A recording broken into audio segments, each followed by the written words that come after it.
besitos. I went on a date with a guy, and after our date, it wasn't like a date that stood out or anything. You know what I'm saying? But after our date, we got to my car, and we were just standing by my car, and then he ends up grabbing my stomach. Listen to this. You heard this? He ends up grabbing my stomach and said, "You're full, aren't you? You're gonna eat a lot with me." It's funnier every time I hear it. And when I tell you not needed, and when I tell you not needed, I like that you're gonna eat a lot with me. I could have saved it. Oh my god. when I tell you not needed, I don't even feel, I was like, this is the man that's representing the other men in this universe, because you lost me. You lost me in this one. I might be out of the dating market after this one.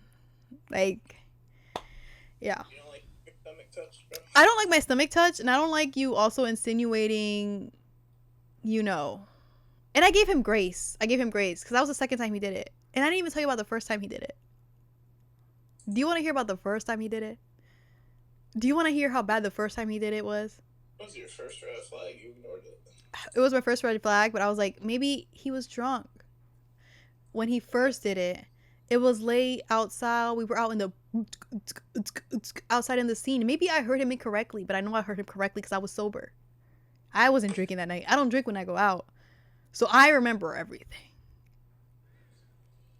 So the first interaction, and I was just like, I'm gonna be, because people be like, you gotta, you know what I'm saying? Like, maybe you gotta give people chances. Maybe it wasn't interpreted that way. Maybe he didn't mean it that way. Some people interpreted the second time as a joke. Like, maybe it was something that he was trying to be funny, but it wasn't funny. He didn't know your humor.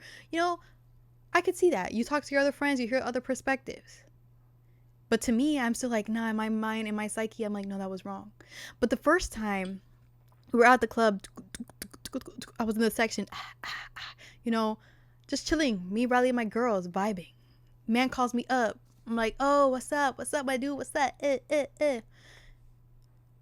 He didn't even have any muscles. So that's why I was like, bro, you need to relax.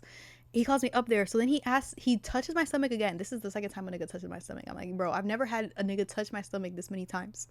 I'm like, either it gave me body dysmorphia. I'm like, do I look big? Am I tripping? Because, like, maybe touching my hand, holding my hand, but my stomach?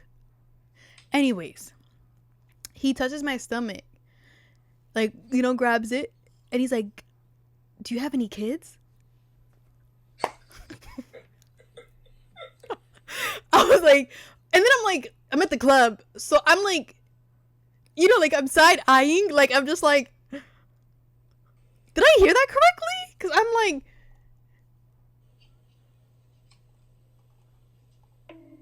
like, maybe I just didn't hear that correctly.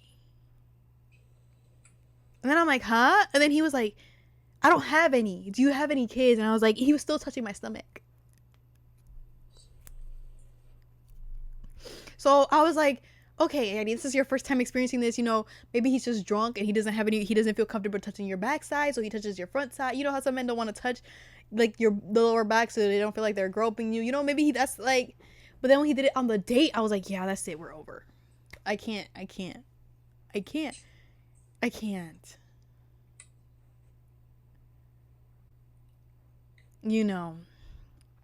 did this already.